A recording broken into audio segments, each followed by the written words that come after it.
those of us who may be experiencing some mixed feelings at this point,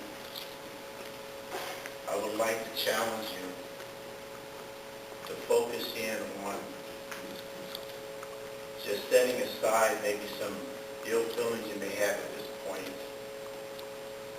because this is all about moving forward for one common goal that we all have, and that is to get the best contract deal for every person in this room. So I'm asking you, everyone, not telling you, but just from the volition of your own free will, for this next few moments, within this hour, to set aside all ill feelings. And if you have comments and things to say or present, let's do it in decency and order. Let's respect one another as fellow members. Okay, let every heart pray. Heavenly Father, we're gathered here in your presence this morning, and we just want to thank you for how you woke us up this morning. Thank you for the traveling mercies you've given us to come here safely to meet in this place. Thank you for how you kept us as we slumbered and slept through the night. Thank you, dear Lord Jesus, for how you're giving us this fresh opportunity to address certain issues that affect us all. Father, give us the fortitude to forgive one another for past hurts and pains that we may have inflicted upon one another by our actions and deeds. And please, Lord, give us the strength to carry on and move forward into our future, and that our future will be a positive one and a positive outcome. Father, give us divine favor for the powers that be, that when we make our presentations for the last and final time for this year concerning the contracts that will affect all of us in our near future. Father, we pray that you would give us the grace to support those who will be in leadership positions after this newly elected election. Give us, Lord God, the strength and the courage to embrace them, whoever they may be. In Jesus' name we pray, amen. We stand for the Pledge of Allegiance. I pledge allegiance to the flag of the United States of America and to the republic for which it stands, one nation, under God, indivisible, with liberty and justice for all. Thank you. Good morning, everybody. Good morning. Just want to introduce myself quickly here. My name is Timothy Tim. Through a set of circumstances, I am currently the president of the local. We're going to just jump right into this. As everybody here knows, we had an election on Tuesday. Those tentative results were announced Tuesday evening. And Wednesday morning, former President Stewart resigned. According to the bylaws and the Constitution of the local and of the CWA, the Executive Vice President steps up to take that position, and that's why I'm here today. The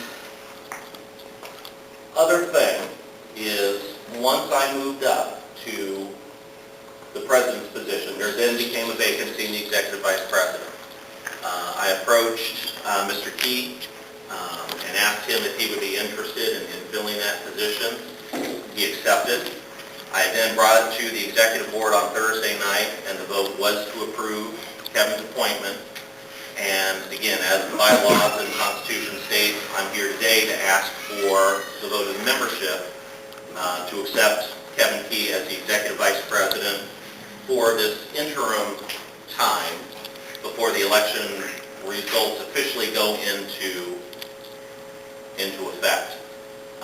Reason why I did this was for a bunch of different reasons. The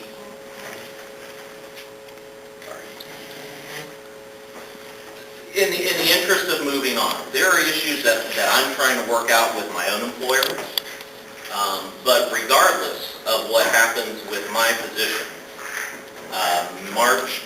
May 17th, Kevin and Jason and the other people that were elected at this Tuesday's election will take office. So my theory behind this was Kevin's going to become the president May 17th. So why not put him in the position that if I am not able to complete these duties, to put him in that position right away? It goes with consistency for contract negotiations that are starting Monday. It goes with what's going to end up happening anyway. So I would like to put a motion. Can I get a motion to accept Kevin Key's appointment as Executive Vice President? Give us your name. Can I get a second? Second. All in favor? Aye. All opposed? Nay. Who? 1, 2, 3, 4. The motion passes by majority. Kevin is the Executive Vice President. Welcome, Kevin. As far as the election results go, I'm just going to read those briefly here. In case anybody hasn't seen these, these should have been posted in your bulletin board areas. Kevin was elected president. Jason was elected vice president. May was elected as recording secretary. There is still an issue of the treasurer's office. With those three candidates, there is still going to need to be a runoff, which is something that the elections committee is going to have to take care of. That was between Paula, Crystal, and Roger, so that's still a little bit in flux, but we'll take care of that. Amy was elected as vice president of the SOS, and the e-board members are Tony Brown, Wayne Crawford, Lisa Frew, Miracle Long, Darlene Sutherland, and Anthony Tutt.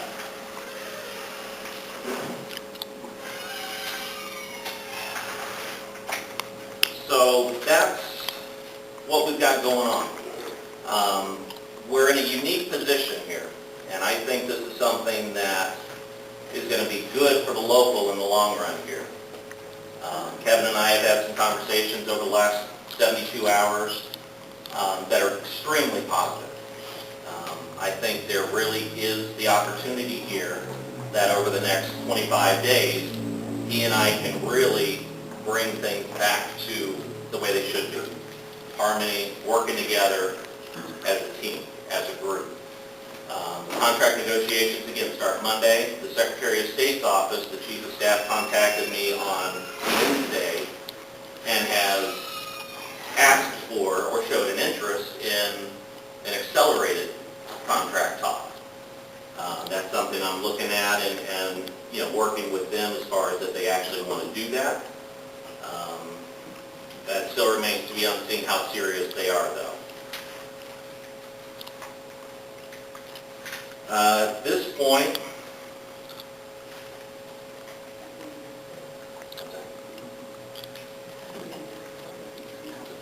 yeah, that's pretty much it.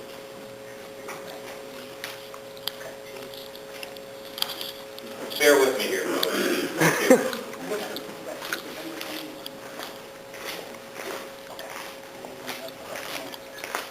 Okay. Is there any questions, answers, comments? Lynn? I have a question, and I want to put it on record. That what makes this election balanced versus the first election, when there's so many people that didn't get their ballots? And even when you had the woman that's running for president that didn't even get to vote for herself, that speaks volume as to the legality of this election. You had people before that voted that didn't get ballots this time to vote. So what makes this election now, you know what I mean, Well, you're asking kind of two different questions, if I understand you correctly. First, again, looking at the previous election, in the Constitution, in the bylaws, there are certain avenues that one can take to challenge the conduction of an election. That was done, and the district ultimately made the decision to have the rerun election. That is well within the rights of any individual to take those steps and those actions. As far as this election goes, I can't give you specific advice on something like this, but if you feel that there was something amiss, then you have those same rights afforded to you or anyone. Everyone has those same rights and avenues should they choose to exercise them. David? Okay, I said it before, and I'm going to say it again, okay? 1,223 ballots were sent out, okay? Over 900 ballots were not returned in the last election and in this election, okay? And that is because people are so fed up the way this union has been run into the ground. And in the last election, the union was more worried about just 100 particular ballots. Why is the union not more worried about those 900 people that are fed up with this union because it's been ran into the ground? That is what they really need to concentrate on versus these 100 votes, because these are the 100 votes that, they were counting on to win on this election. The other thing is, the 900 people that did not vote. I was wondering, because you said I'm wondering who they were. All one. Let's keep The this other thing keep this order. The other thing is, I've requested an itemized report of a financial report. I still haven't gotten that. I requested that back in December of last year. Correct. So I'm still waiting on that. And that is still something that, things in the past as far as a financial statement, a balance sheet, weren't necessarily as informative as what they could be.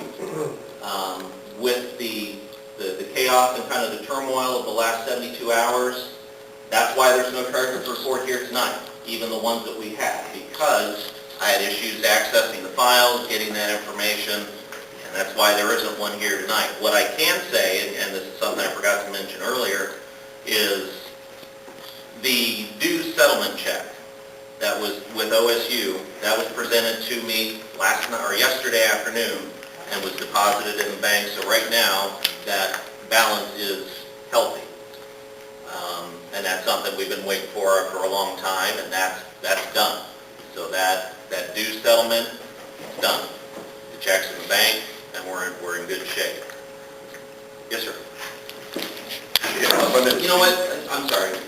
Please go first. You were. I want to apologize for speaking up like David was speaking, but I have a problem when we say we and they, because we're all one union. No matter how people feel about the election, we're all one union. And I am worried about the 900. That's why I went out to get people's updated address. I think we turned in at least 200 more to make sure people's address was updated. And this is the thing that I do on the daily. I don't know what everybody else does, but I can really speak up for what Miracle does. I do onboarding. I make sure our new members are signed in on onboarding. So I'm working on trying to make sure those people have faith in our union. That's why I use my big mouth every day when I go out there and I talk to people. So that's what I wanted to say, and I'm sorry for speaking up while he was speaking. Thank you. Yes, sir. Yeah, my name is Stephen Hunter. Also, I'm a steward over at the East Hospital. As the gentleman came up and complained, I try to get more people signed up, make sure they have the right addresses. I went out and tried to get many as I can to help these people so they can also come and vote. And I'm a doer, so I won't complain. I get out there and and I'm gonna try to get more people to get involved and vote. Some of these people, they get the applications, don't even vote. But my question is here is that all unions, or it's a very small percentage of all unions, they don't vote. Right. As though the people vote for the President of the United States is a small percentage of people that vote. This is the way of society. A few take care of many. So therefore, this is the way it is. This is the way life is, y'all. I was at one union, 25,000 people, 500 people voted. Yeah. And just the way it is. A small amount I'm not using that as an excuse, I want everybody to know, this is the way society is. A small amount you can send ballots and ballots and ballots out. They're not going to vote. And that's just the way they are. But we can start, my positive thing I want to say, let's keep trying. Let's try to get them out there. I talk to people every day. Come on, try to vote. Come to the union meeting. Try to get involved. You count. And if all of us come together here now and try to work on somebody that you know at your job, and ask them did they vote. Well, why don't you come to a union meeting? Come out and support us. We're stronger with numbers. Exactly. And just to kind of bridge that gap between Mr. Hunter and David here, was, before I moved up to Columbus, I lived in a little village called South Bloomfield. If you blink, you miss it. There are about 1,200 people in that village. And when it comes time to vote for the solicitor, when it comes time to vote for those township offices, voter turnout is pathetic. And I think everybody here can recognize what Mr. Hunter is saying, especially those of us that work at the Secretary of State's office. We see that it's cyclical. When in 2008, for the election for President Obama, election turnout was amazing, highest it's ever been in history. And then 1 year later, when those township offices come on board, turnout plummets. Polarizing effects from a voting standpoint are school levy issues. But if there's not anything like that, you're not going to have people show up. Percentage-wise, the votes for the South Bloomfield offices mirrors what we have here at our union. I'm not saying it's right, I'm not saying it's wrong, I'm saying that's what it is. And you're right, outreach is important, trying to get people involved, trying to get people excited about something and saying, look, you can sit here and complain about it all day long. Your avenue is to participate, cast a ballot. If you choose not to, that's well within your right. But, if you're not going to participate, I got some issues with that. Lynn? So, how many people were signed up to vote this election that was not eligible when we had the first election? So, if they wasn't eligible during the first election, what makes it legit now for them to be eligible for the second level when the election was supposed to have been held back in December? So now here it is, you got people that just joined the union, was able to vote on the election. And that was something that was addressed by the district and by the elections expert, Ron, out of Chicago. They worked with the elections committee and kept the spirit of election law. They kept the spirit of the Constitution and the bylaws and the decision that was made by the district originally.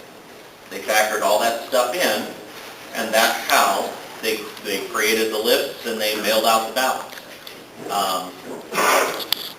As I was a candidate on that ballot, I don't have access to the step-by-step procedures and what they did behind the scenes, because it'd be inappropriate. It'd be inappropriate for me to be involved with, well, don't mail it here, mail it here. Totally inappropriate for me to do something like that. So we have an elections committee that was working with guidance, or working along with guidance from the district and from the elections experts over in Chicago. Much in the same way, the Secretary of State's office works with boards of elections. So tell me this, was that first election, was it certified? Yes, And we were sworn in? correct. And international overturned the will of the people from the first election. The district, in that decision, found that there were deficiencies in the original election. And again, I've got that decision here with me. I don't remember it verbatim, but that's what it was. There were deficiencies in the process. So, And that's why there was a large enough deficiency that there could have been a difference in the vote. Jason and I think and don't quote me on this, but the numbers were less than 10, 15, I think, between Jason and I the first time. I think it was very similar to that with Kevin and Cynthia. So because of those deficiencies, they could have had an impact on the election. That's what the district was saying in their decision. That's why they ordered the rerun, and that's where we are today. I mean, I understand what you're saying. so is this proven that there's still more deficiencies in the election? Are we going to have another election? That's not for me to say. I mean, there are challenge procedures that are laid out in the bylaws, laid out in the Constitution, that's afforded anyone. If anyone chooses to do that, there are procedures set in place, and you're more than welcome to entertain those. Now, what's going to happen during those processes, certainly I don't know. But it is time-driven. Yes, sir. My name's Chris. Oh, I'm sorry. Your name? Chris. Chris, I didn't know if was you I first. just want to announce that Mike, our lawyer, went out and got 4 large cups of coffee, so it can make probably about 8 cups of coffee, so anybody that drinks coffee, you can come and get some coffee. That's it. My name is Chris Bettman. And I would like to, I pay my dues. I did get my ballot, but I know some of my coworkers did not get their ballots, and they paid their dues. Okay? And my question for you now as the president, I want to see the bylaws of why the vote. I want to see why we had another vote, because from my understanding in the bylaws, which really I've only been told, I don't know. Okay, no disrespect to you, Kevin, because I really don't know you. I really don't. But if the vote has been done and then the people reject he lost and then they had to vote in the meeting, then that's it. It's over. It's done. Unfortunately, that's not correct. Okay. That's what I'm here to find out. I don't know. Okay. In the Constitution, and let me pull this up here, again, the challenge procedures are laid out very clearly. And can I have a copy of that? Yeah, I mean, anybody can get a copy of these. They're on the district website. Okay. Let me find it here. Section, I know it's section 2. Normally I can flip right to it. There it is. Okay, Article 15 under elections, Section 4 general provisions. Any challenge to the conduction of election must be filed in writing with the election committee within 10 days of the tentative certification of results. The election committee shall rule on any such challenges and shall, within 20 days of the tentative certification of the results, make a final determination or certification. Such determination or certification shall be subject to the right of appeal to the governing body and to the membership of the local. So let's just stop right there. That happened. There were tentative results. There was a challenge filed with the executive committee, the executive board. There was a challenge filed with the membership. Okay? An appellant must exhaust the remedies available within this section. If the appellant has attempted to exhaust such remedies without obtaining a final decision within 60 days of the tentative certification of results, the appellant shall have the right to file an appeal in writing with the appropriate geographical vice president. That was done as he found that there were enough procedural issues to call for a reelection because of the amount of people and the margin of victory was so small that it's very likely that there could have been a difference in the results. So those steps were followed, and here we are. Yes, sir. Yeah, Sean Howard. I got a question then. If we had the first election and then we had that little mini election, everybody said, and then still was going to have another election, what was the purpose of the mini election if we were going to have another election? We should have just had the other election. Because, and again, this is what I kind of thrive on as an individual, is step by step by step. Mm-hmm. The steps are laid out in the Constitution. The Constitution says what you have to do. Step 1, step 2, step 3. You can't go right to the district without coming here first. You can't come here without going to the executive board. Right. So there are steps laid out, procedures laid out, and those were followed. So that's why. I mean, it came here because it had to. Because to skip this step would have violated the provisions and the steps in the Constitution.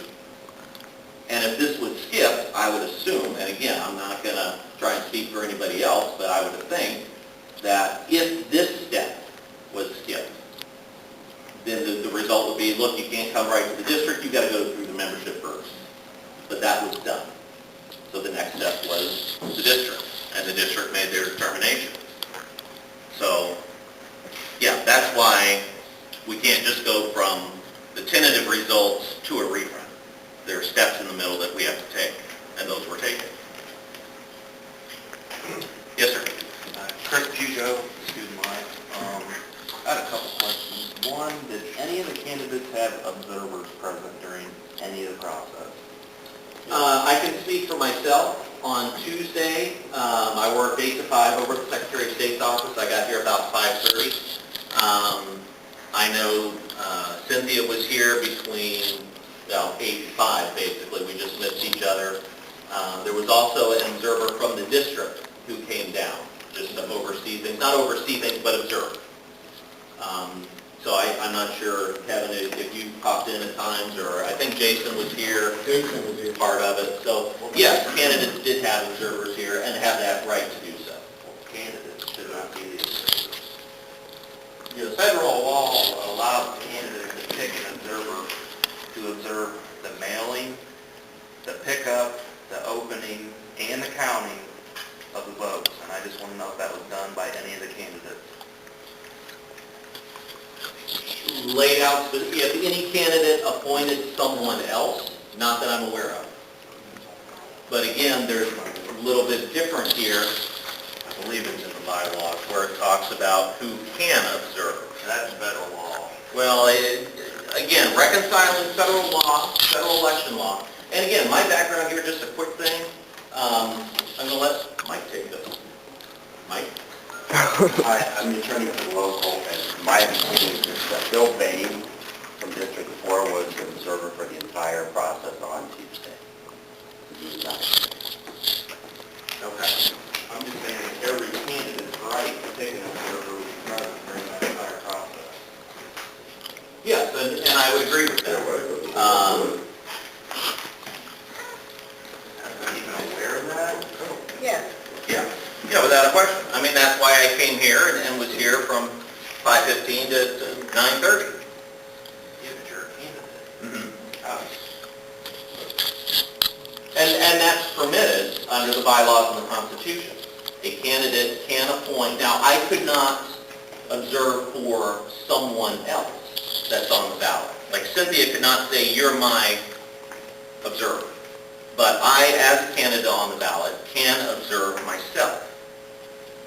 Well, that's, again, a reconciling federal law with the Constitution. This is off an election handbook, right off the CWA International website.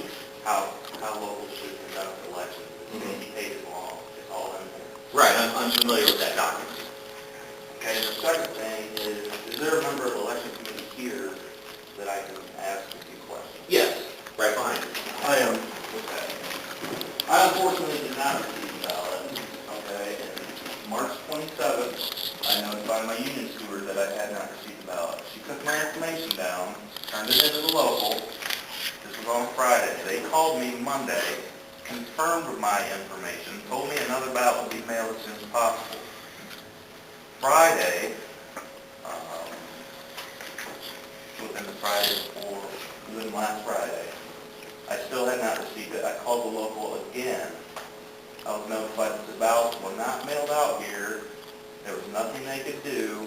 A list was being made of people who had not received their ballot, and it would be turned in at the end of the day. I want to know what kind of process this is. I want to know who was notified when I did not receive my ballot, and if a replacement ballot was mailed. Okay, well, my name is Yasser Lala. I didn't get a ballot either, and I'm in the committee, but I did call the union, and they did send out a duplicate ballot. So you do have some time to actually call in yourself to the union. Just like anything else, you do have ample time. You know, there's a deadline, so if you don't meet within that deadline, then you wouldn't get the ballot anymore. The ballots were mailed out the 16th, I believe, March 16th or March 17th. I called March 27th. Or I didn't call, I notified my union steward. She turned in information. The local called me and told me a replacement ballot would be mailed. Well, I went directly to Chicago to get my ballot because I couldn't get one through the union here, so they called me to Chicago. They did not forward me to anyone. So, yeah, there's a deadline. I'm sorry. I know there's a deadline, but what am I supposed to do when I contact the local and say I haven't got my ballot? I didn't know anything about Chicago. She told me they were mailed out to Indianapolis. I didn't know either. Is when I called here, they directed me to Chicago. Okay, well, I was not directed to anyone. They said it would be taken care of. If I would have been directed to someone, I would have followed up on it. Okay, I notified my union steward. I called twice, and I still, to this day, as of this morning at 6:45 a.m., have not received any ballot of any kind. And again, as Tim requested, as he stated earlier, anybody has a problem with the election, you have the right to, I just want to know the process. Again, the process was just like they updated the address, and, there's some people who voted last time didn't even get the option to vote this time. So, again, there's some stuff happening also that, again, if you feel there was a problem, definitely you have the right to, appeal it or whatever. I mean, this is the whole reason we re-ran the election. Absolutely. And it But has again, happened again. to go over, we had almost 100 more ballots this year than the last election. Yeah, but you got new people. The ones who up to the last time. There shouldn't be any new people because it's the same people who voted the last. That's irrelevant to me. If one person doesn't get their ballot, there's too many. In my opinion, you cannot run a vote by mail without having it certified both ways. It needs to be certified when it's sent out, and your return needs to be certified. And it would be outrageously expensive. It would be so much better to have in-person voting. You can pay 2 people per polling place. It would be far less than what we're paying to mail these ballots out. It is. Even there's a lot of people drop names off a week before, but it's not enough time to get that ballot out. Look, I remember, I think I saw Kevin brought in a whole bunch of names, but they didn't even get a ballot. And he contested that. Why is this happening? Again, that's something we got to pick up with Chicago. What's going on with the names and address? It just doesn't match. We had names and address wasn't the same either when we called it up. So one person. This was all corrected before the new ballots were mailed. Hardly wasn't. Okay, I think we're kind of going in circles here. Bottom line is, if anybody, May, you took charge of that, right? No, well, that was removed from me, and I have to, and I will be honest with you. I was not, my job was to bring those membership lists up to date. I told them when that membership list would be, for my purposes, be current. That was not acceptable by the district. They generated a list. Okay, they generated a list, and I'm okay with that. I'm okay with that. Anyone who, like I told the members of the executive committee, if you have a problem, it's in the bylaws, it's in the Constitution. address the appeal. That's where I am. You know, if you got a problem, then do that. You know, because there's nothing really that any of us can do. You know, I couldn't tell you where they got that list from. And I don't know that I want to know right now. Well, it sounds like the district's running the local. I mean, what's the point of the local? Well, that's where the District's gonna make appeal all the came decisions. from. Okay, that's where the appeal came from. That's who directed the rerun. So yeah, they would have to be the ones. This is our union. This is the local people's union, And that is- and we that made the is- decision. And I would not disagree with you, but I will tell you to address that issue in your appeal. That's what I would tell you to do. And, you know, that goes to the election committee. They are going to make a decision. You can appeal to the E-Board. The E-Board will make a decision. You can appeal directly to the membership. They will make a decision. Then you can appeal to the district. They will make a decision. If you don't like that, you can take it directly to the convention floor, which convenes on June 8th in Detroit. Okay? Those are your steps. I just wanted to say, when I was saying we get new people, that's what we're supposed to do. Those people were not allowed to vote because they haven't passed a probationary period within inside the medical center from my point. I don't know about everybody else. If you haven't passed a probationary period, you are not allowed to vote. So that's pertaining to Lynn when she's saying people went out and got new people. We're supposed to continue to get new people. That's how we up our numbers in our membership. So that's what we're supposed to do as stewards. We're supposed to reach out to the people to do that. And I would say anybody else that's got questions about the election, Danita is the person I think that has most of the answers, because Danita is the chairperson that sat on the committee. So where I know people inside the medical center that did not get ballots, even though I know I updated their address, they did not get them. I got a member that got them Monday night. I called Tuesday to see if I could bring them over here while they were bringing over the ballots, and they told me no. So I know people from both ends that didn't get the vote. Is there something wrong with the system? Hell yeah, there's something wrong with the system. We didn't do past practice. I think that's where the biggest problem came in at. And I spoke on that, I think, in the first election about past practice, how we have, my whole 24 years here, we have never done mail-in ballots. So, yeah, when you're using another system besides a human system, you're going to have mistakes. And I think that's where it does fall on, not having one person actually being over things. Because we had, like May say, a couple lists. I know May was on the list. I was bringing in things daily here to get faxed over to May for May to update the list. What happened in the meantime, I don't know. I know I did what I needed to do. And I think if there's questions about the election, people need to call Danita. I have called Anita. Okay, Lynn, give me just a second. Mike? I just want to respond also to Chris's point, and also address Miracle's comment that past practice was to have in-person elections, and if local membership feels that the in-person process is best and provides the most local control, then the Constitution apparently needs to be amended, because it was only because somebody brought to the attention of the district last time the Constitution required mail ballots, or appeared to in someone's opinion, that they dictated that mail ballots be used. This local was not equipped to handle a mail ballot, in my opinion.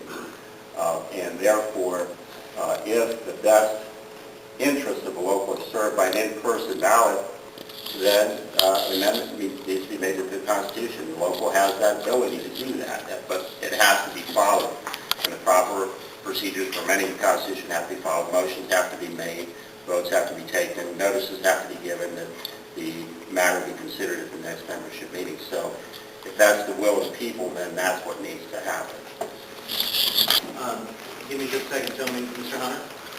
Yep. I also want to comment on that. What the lawyer said is that we can start the next meeting with the committee, and I agree with this gentleman saying here, we should be able to vote in person, not just mail in. We won't have all this problem about who get the ballot. We can set it up where each spot have a place where you come and vote. So therefore, you don't have this problem about, did I get a ballot? All you need to do is bring your ID in, and then you vote. and we're gonna stop all of this, and let's go forward, y'all. Let's get smart about this now. I will definitely want somebody, I'll make a motion, get it to the committee, and we're gonna have on-site voting from now on. This will stop all this mail-in, all this mess, so you know, if you don't come down there and vote, that's your fault. You know, and you set it up for, you know, like, from the morning all the way to the evening, you get a chance to vote. So you can't say you can do it on your lunch hour, you can do it before you go home, you can come before work, or afterwards. So this is gonna solve, I'm gonna tell y'all, you know, let's do some solutions, you know, instead of complaining, let's try to fix it. And I'll be the first one to make a motion that we go back to on-site voting. Well, And to change it within the Constitution, do it the right way, so I can bring it to the membership, and I hope everybody agree with this, so we don't have to worry about, did I get a ballot, this update list with the, you know, all this mess, you know, we still gonna need a list of the membership, but we can change this, y'all, we can change this, you know, and I'd like to entertain a motion right now, that we change that. Unfortunately, we can't do it like that. Okay, but okay. Procedures to amend the bylaws, which is what you're talking about. Right. Right now, the election section in our bylaws is very sparse. About 6 weeks ago, just in my own spare time, I wrote a draft of revising the election section based on my experience down at the Secretary of State's office. What I ended up with was 4 pages just addressing our unique situation here today, or over the last 6 months, say. But procedures to amend the bylaws are laid out. If you don't have a copy of the bylaws, I can get those for you. Unfortunately, it can't be done through a motion on the floor. It does take the executive committee, I believe, would have to approve it, notify the membership, and then at the next meeting, Right. have that vote. That's why I made the motion now, and then if I got a second, we can move on to that. Well, we can't do that, because again, the first step is somebody's got to amend those bylaws. Someone has to bring that to the executive committee. Yeah, membership board, but that's, I'll stop there, but I'll do the right procedure. Whatever I have to do, I would like to try to fix this problem that we have, so this local do not have to go through what they went through last time. I agree. Oh, really? Yes, sir. Yeah, I'm on the negotiating team, and this is my first notice with Roger King. This is the first notice I've had that it's beginning on Monday again. I mean, it'd be nice to tell my supervisor that, hey, I'm not going to be there. Well, the lists that I'm aware of, there was originally a list submitted by Cynthia to OHR. There were some changes, revisions to that list that they received recently, within the last 72 hours. I apologize that you never got notice on that. That's about all I can say. So am I on that list or not? No, you are not. Okay. Yeah, I'd like to address some things. I find it somewhat hypocritical, especially you, sir, want to bring up this now we start voting, you know, in person and everything. Why was this not brought up? Because I've been attending quite a few meetings here. I know in the past you've been very, very vocal and quite disrespectful to our former president, Cynthia Stewart. I was quite amazed by the disrespect by some of the members of OSU in regards to her. The meetings I attended here were very disruptive and very disrespectful. So now, since we have a new election, now you want to change everything. Okay? Why wasn't this done before? You know, when Cynthia... I'll go ahead and address that. I can speak up for Stephen. I brought it up in the first meeting. I brought it up in the I'm first going to meeting. address that. Okay, so we had to go through a public election. I'm going to address that. And that suggestion was made. Why are we doing it by mail? Why are we doing it through walk-in voting? So this is not a new concept. And the reason why is because our bylaws are deficient or silent on that subject. So it was brought up. It was brought up to the Elections Committee. Under consultation with the district and with the election specialist up there, it was determined that because the bylaws do not say you have walk-in voting from 8 a.m. to 8 p.m., whatever that time frame would be, then you go to where it is laid out. And that's why the mail-in ballot came into play. It's because, again, like Mr. Hunter was talking about, our bylaws are deficient. The election section for our bylaws is about 4 lines. Coming from an election background, I know it's deficient as far as the bylaws say. There are a lot of gaps, a lot of holes, and again, that's why I wrote what I did. It got too convoluted for what we do here, though, and that's why I never submitted it. But bottom line, it wouldn't change anything. Okay? There are procedures to amend the bylaws, and I can get those to you as well. But the idea of having walk-in voting is not a new topic that's being just introduced here today. This has been addressed from multiple meetings that I can think of, at least the last 3 or 4. So this is not something that's being introduced here today as a first time. Well, Yes, sir. Joseph Hersey. I would like to kind of move away a little bit from this particular topic and onto the negotiations. I would like to push that the negotiations attempt to introduce shift differentials into this new contract. It is something that is a very common practice, including at parts of OSU. The Western Medical Center already does shift differentials. The federal government does shift differentials. It's very commonly practiced. And OSU's own bylaws, whatever they're called for them, do allow it, don't require it, but do allow it. And I think it would be very helpful for reducing turnover on certain positions, and it would affect quite a few people who work odd hours. Okay. And what area are you in? Student life. Okay.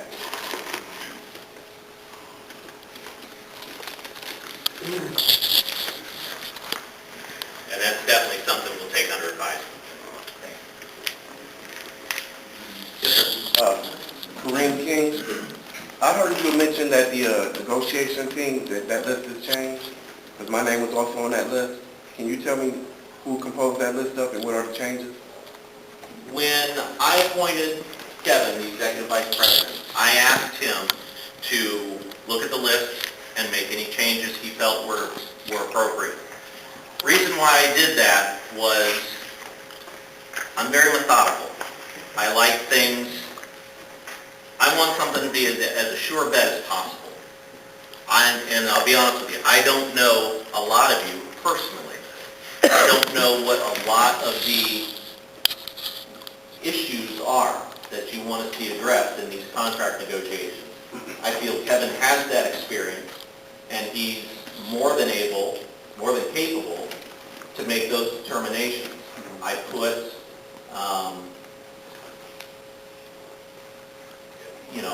I asked Kevin to take the lead. Previously, Ms. Stewart was going to be the lead spokesperson.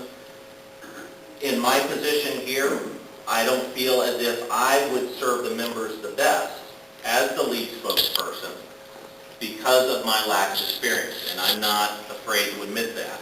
I have good ideas. I have kind of abstract thinking abilities, and I will certainly be a part of those negotiations as kind of an outsider looking in to say, well, wait a minute, why don't we do this? Or why don't we do that?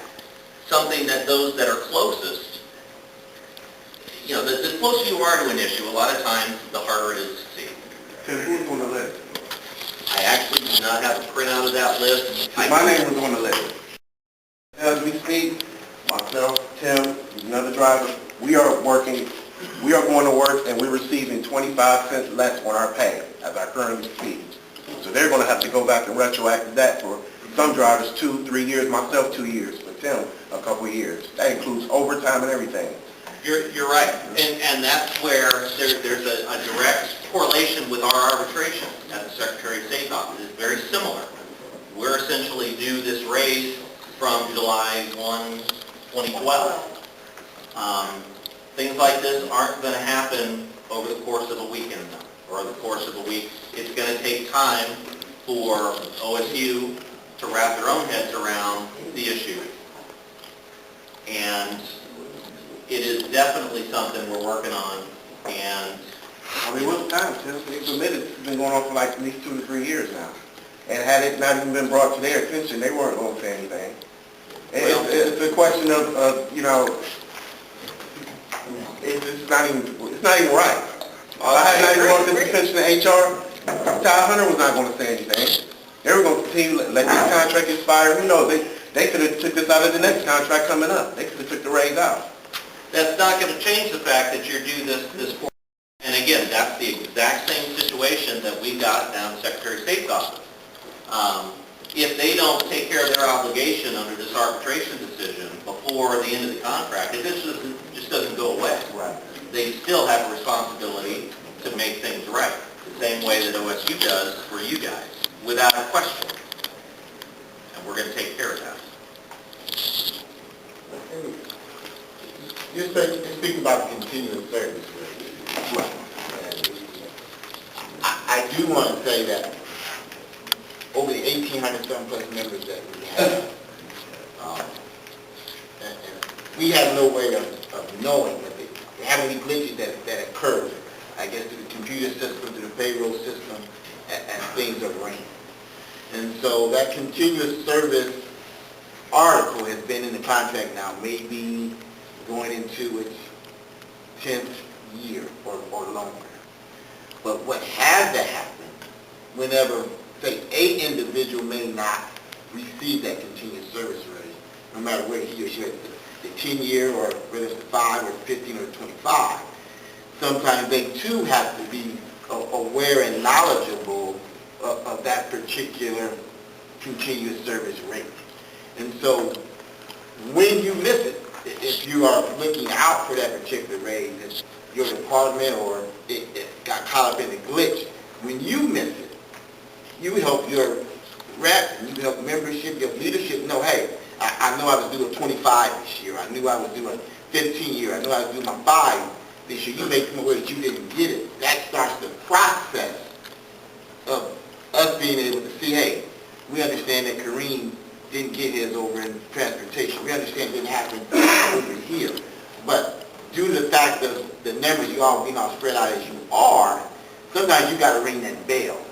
And yes, you'll go back and receive everything that you missed. And those calculations don't occur or happen overnight. Because it even goes back even in regards to the way the dues were missed. And that mix being found has to go back over many years. So they happen, but sometimes you all have to, and you help us police the contract. You help us police the contract. When you notice something that has not occurred that's supposed to occur, you're supposed to speak up and tell them we make administration aware, and then they begin to go out and search that issue out. So you have to help us, because there are so many of you, over 300 plus buildings from Lake Erie all the way down to where we happen to be. So if you don't sometimes ring that bell, we over here in the office won't know that you didn't get that 25-cent continuous service rate. There's no way for us to know it until you, as a person, Follow up on that. Last ring time, the bell. I was here for a meeting, and they got all my information, and I expressed that I did want to be a steward, and we had the stewardess training recently a few months back. I never got a call. So I did ring the bell a few months ago. Well, that's not about the continuous service rate. I understand, but it would have been, but you're saying ringing the bell as far as letting people know. There is no steward over at the drivers. Let me say this to you, going back and forth with you. I understand that one, your name was added to the list. I also understand that you worked with Terrell Davis, and he shadowed you and worked with you for a while. I also understand that after speaking with Terrell Davis, and even going to a hearing with Terrell Davis, that you informed him you didn't want to be a steward. Now, am I wrong? You're right in that matter. Okay. So what I'm saying to you, when you say there's not a steward there, steward is one you normally, like you say, you're going around, that's the the ideal model what you want to see. You have to see a person normally working or helping his staff members or helping his fellow members, then you look at that person, say that person would be a good steward. But when they back out, or at the end of I the day, backed out for personal reasons. and I choose not to disclose that. I don't want you to I had disclose it. issues with Terrell, and that's my personal opinion. So I didn't feel I needed to be shadowed under Terrell for my own personal reasons, and I'm not even going to that. So yeah, I changed my mind, but with this situation with the continuous service rate, I had to change of heart. I have a right to change my mind. Well, see, but that's not what in essence what you were talking about right there. You were saying there not being one, and I'm saying I understand you were made one, your name is on the list, you actually right now still as being one. So, so when you made that comment, I'm saying to myself now, I know his name is on the list, and he's the steward in that area designated as being the person in that area, but yet he's saying right here there's not one there. There's not one. So that's because you decided to step down, and it's personal. I understand that. Kevin, this is Friday. I have my name on the list to go to school training Friday. We're getting off topic. I was never given a call. This was happening back months ago. We'll talk about it. Okay. Yeah, what you're addressing is something that we can talk about off the record. Yes, sir. Oh, yeah, let me go ahead and read the list here first. From FOD, it's Jason Lacey, Anthony Tutt, David Hughes, Dennis Woodson, Randy McHenry, Darren Van Winkle. Wexner Medical Center, Stephanie Johnson, Miracle Wong, Marvin Newman, Steve Hunter, Lala Yusser. OARDC, Larry Grimm and Anthony Smith. Student Life, Crystal Harris, Darlene Sutherland, Kevin Key, Lynn Cornegay. Out of Lima is going to be Ron Kaufman. And Transportation, Kareem Mr. King, and David Lesher. So that's the list as of right now, and I don't foresee any changes to that. Yes, sir. I know a class action lawsuit was set forth addressing the privatization of the utilities for OSU. I wonder if the new leadership was going to continue on that, or if that was going to change. Maybe they can address that, I don't know. Yeah, I don't see, I mean, that, we received their response, and I personally filed a level 2 to that grievance a week and a half ago. I'm not sure the exact date, but yeah, that is proceeding. That's not what's going to get, what's that? I can show you what their response is. I'd rather not have that on camera and public record as far as that goes, but remind me after the meeting, I'll get you a copy of that. I got it down here in the office. Dave? Just echoing Roger's remarks, I'm apparently on the team from the OC Stores area. Scott Millard is on the management side of the team. There's been a problem with getting unconditional release for people on the bargaining team, and that's not happened in my case for Monday. So I don't know if that can be arranged in short order. But like Roger said, management likes to know if you're going to take the day off, so I don't know if that'll happen Monday or not. But we could get that part of it together for the team. There are important issues coming up for sure. Okay. Remind me afterwards, and we'll talk on that. Okay. Mike? I just want to say I just texted David Simpson to ask him about why people have not been released. Okay. So I hope they hear and advise you from the county. Is there any other questions or comments? I want to say, I think our meeting day is Tuesday, not Monday, the 14th. But the prep day is Monday. Yeah. Okay, nobody told me that. Okay. We'll work on it. Yes, sir. Yeah, this nothing to do with the election or nothing, just old business. Name, What's your name? Kevin Elliott. I done filed paperwork with civil rights and stuff like that, as far as women not doing the man's work, what we do at OSU in student life, in the housekeeping, as far as doing beds, stripping floors, waxing floors, but it's been an ongoing thing with the university. I've been in meetings with them, got kicked out of meetings, everything, so I don't know what's going on. Okay, was there something actually filed, or? What, for civil rights? Or with Yeah, I mean, with the local? I don't by now for years. Did you file a grievance? He has filed a grievance years ago, and he did go to a grievance meeting himself years ago. And he just wanted me to answer, and I'm not pretty good at answering right now, but that he did file a grievance in relationship to what he thought was a disparity between female custodians and male custodians. And that was probably about two years ago, 2.5 years ago, but of course I don't have the answer. But he did file a grievance just with the second one. Okay. If there aren't any other questions or comments, we've got a gentleman from Legal Shield. His name is Kirk. He's going to have a quick presentation for us about their services available.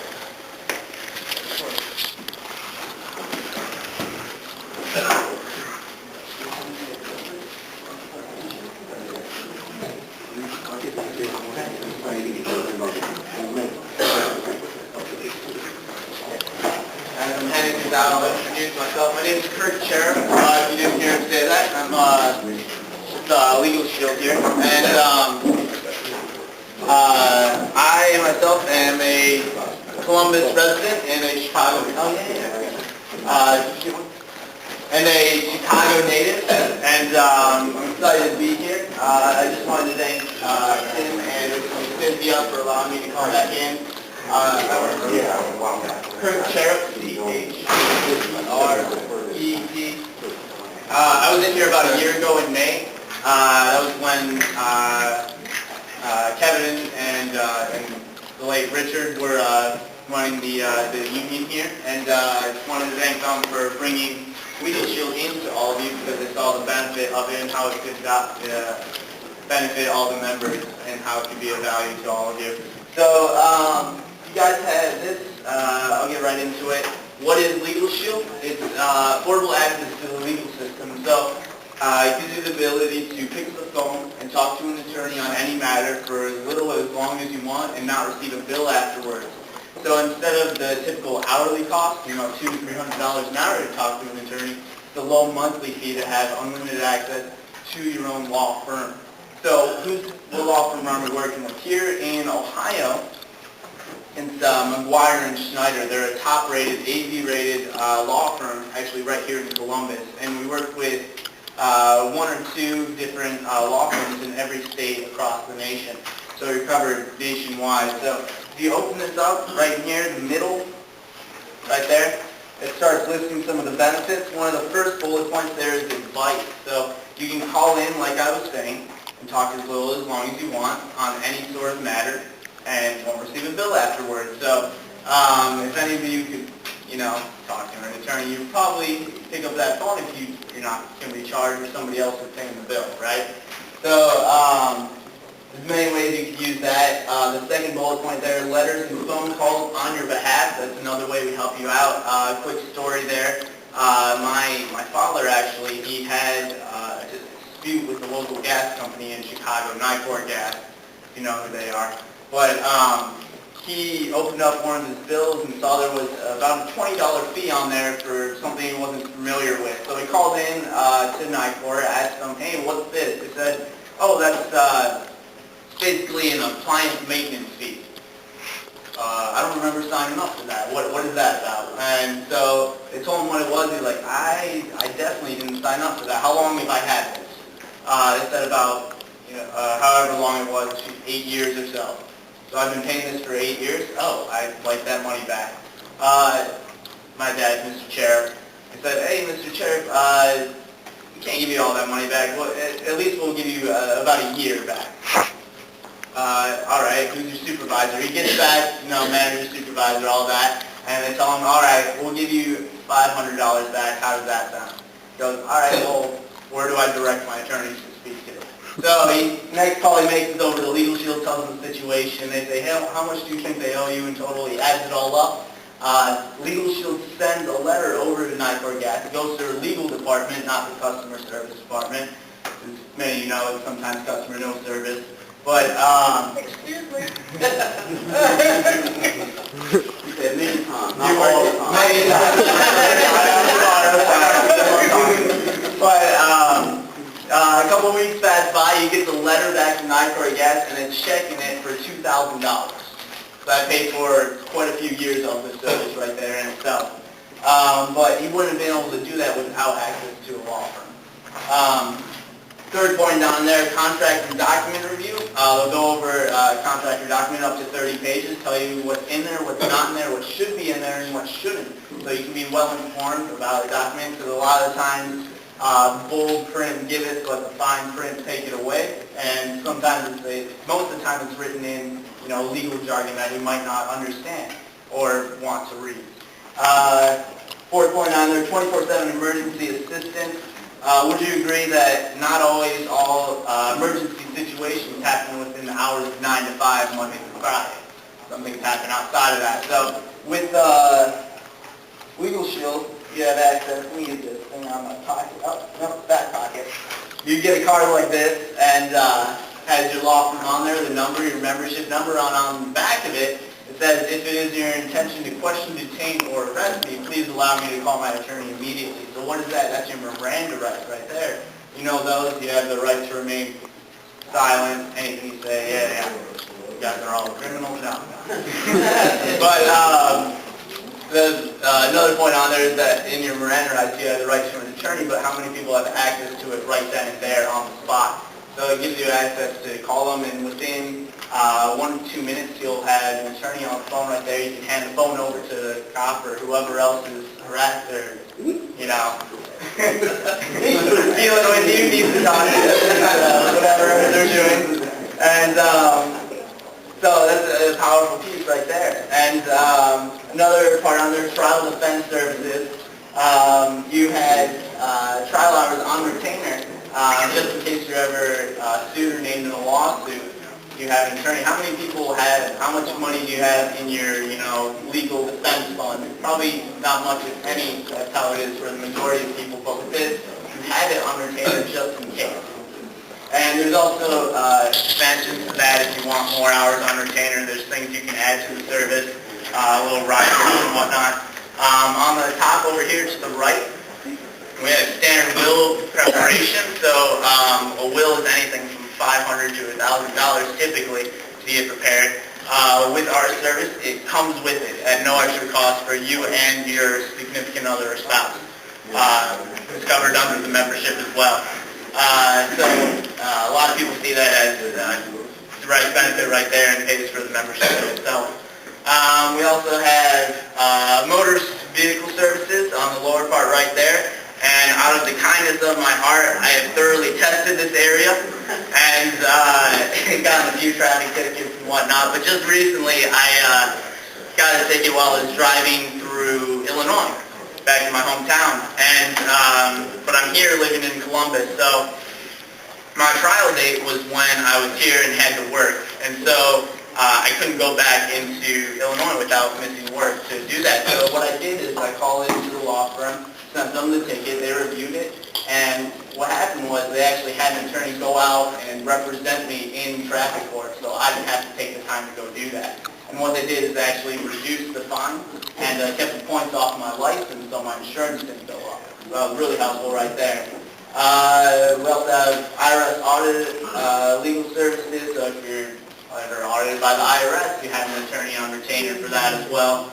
And then on the back, if you flip this, we have help with uncontested name change, uncontested adoption, uncontested separation, divorce, representation. For some people, see the cost of divorce or anything like that, and it's really high, but if they can come to an agreement and be uncontested, they can do it through Legal Shield at no additional cost of membership. And then anything that falls out of everything I was speaking about. So about 90% of what you would run into is all covered under the membership. The other 10% are bigger things that you probably get an attorney for anyway. You get a 25% preferred member discount, so that's like contested divorce, child custody issues, things like that. You're at least getting a discount on it off of the normal hourly rate. So who's covered under this? The member, obviously, and then the member's spouse or significant other. I said spouse or significant other. If you have both, then you definitely need the membership. And any children up to the age of 26, living at home or full-time at college. any children up to the age of 18 for whom you are the legal guardian, and then any children who are mentally or physically disabled for the life of the membership, so at any age. What does this cost? Since you are with the union here and you are dues-paying members, you get it actually at a discounted rate at $18.95 a month. So less than $1 a day to have access to it. So to put that in perspective, typical attorney may charge $200 to $300, let's say $250 an hour. So $250 an hour or $250 a year for this access to an entire law firm, nationwide, 24/7 access. Another benefit within Legal Shield is the identity theft services.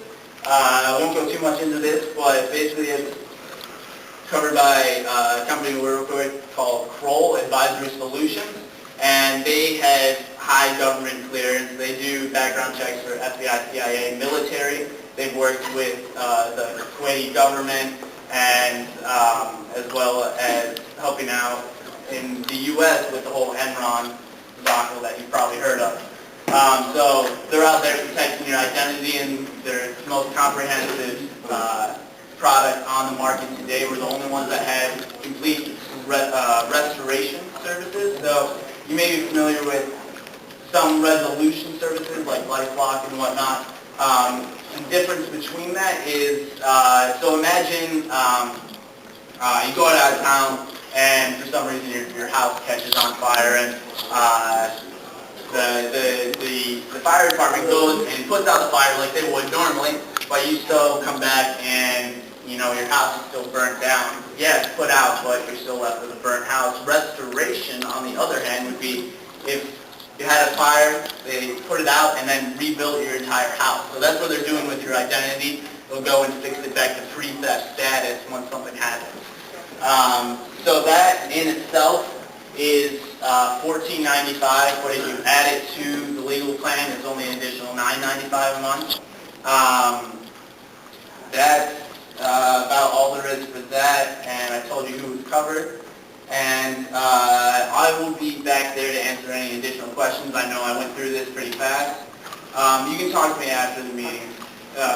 No, we should do this on camera. We should do this on Oh, yeah, sure. I have questions. Now, does McGuire and Schneider know that Legal Shield is out making these kind of presentations? Yeah. Okay. So isn't that kind of assisting in the solicitation business, which is unethical?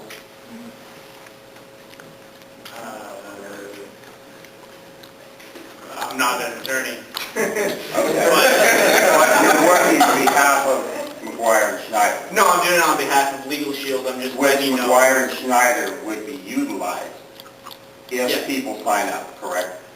Well, yeah, Okay, if you all choose right. to use the services, that's who covers Ohio. Right, so they're the only people that could possibly represent members under the plan in Ohio, correct? No, not technically. We do outsource to other attorneys, referral attorneys within the state of Ohio, depending on where you're at. Mainly central Ohio, Columbus is McGuire and Schneider. If you're outside of there, I've worked with some in Vandalia. So in the Columbus area, McGuire and Schneider, correct?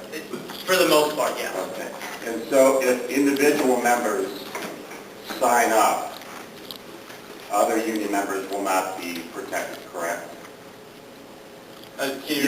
Each individual member would have to sign up in order to establish a relationship with Legal Shield, correct? Yeah. Okay, and then why couldn't the union negotiate on behalf of all members to get an even better rate with Legal Shield? Wouldn't that be kind of something that protects all the members and maybe reduces the cost that they would have with Legal Shield? Okay. Since you are a large group, you are already getting a discounted rate. It's usually $20 or so dollars a month, so it's a little bit less. Couldn't you get an even a bigger reduction? Not that I know of. That's something with Legal Shield Corporate to talk to. I can look into it. I find it highly unlikely. We've worked with much larger groups, and it's still about the same rate. I know this is a large group, though. But that's something we could work with a little bit later. And yeah, you can talk. Okay, I'll see what I can do, if anything at all. Why don't you have somebody from corporate get in touch with the union? Because I think that collectively, the membership could get a better rate if we could spread the cost around. And it might also be something that the employer could jump into and share some of the costs, whichever wherever. And finally, how does your plan compare with UAW Legal Services Plan or with Hyatt Legal Services, if you know? Extent-wise. I'm, the first one you said, UAW, I'm not quite familiar with, but Hyatt, I have heard it's more of a similar kind of membership fee, but you get all the services at a discounted rate, so you're still paying for the services individually. It's not just a membership. They usually work with bigger corporate clients. That's not all I know about that there. But yeah, have anything else, come talk to me. I'm not just trying to get off. I just don't want to take up too much time here if you guys have more things to do, talk about. But I just wanted to thank you. I'd be very willing to meet with any of you. Again, thank you for your time. I guess we'll talk a little bit later. But you guys can continue on with the meeting and keep the pamphlets that I gave you. Those are key. Yeah, of course. Thank you. We have run over. If there are no other questions or comments, can I get a motion to adjourn? Second. Second. Motion, all in favor? Aye. Those opposed? Motion passes. Thank you.